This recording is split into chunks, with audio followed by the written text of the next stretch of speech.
Dag dames en heren, u kijkt naar het nieuws van donderdag 24 oktober. Chic is mich dat en hakketakken. Kinderen brullen de teksten van deze Maastrichtse liedjes met gemak mee. Maar om ervoor te zorgen dat ook de liedjes van vroeger voortbestaan, krijgen alle basisscholen het boek Kakkestolemije van Veldeke Maastricht. In Sint-Alphonskerk al in het portaal, daar spreken de heilige dalsongen.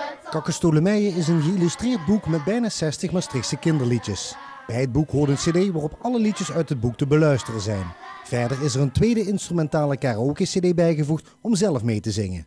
Ja, voor Veldeke Maastricht is eigenlijk de doelstelling om het gebruik van de Maastrichter taal ook onder de jeugd, ook onder de jongere generatie Maastrichtenaren onder de aandacht te brengen.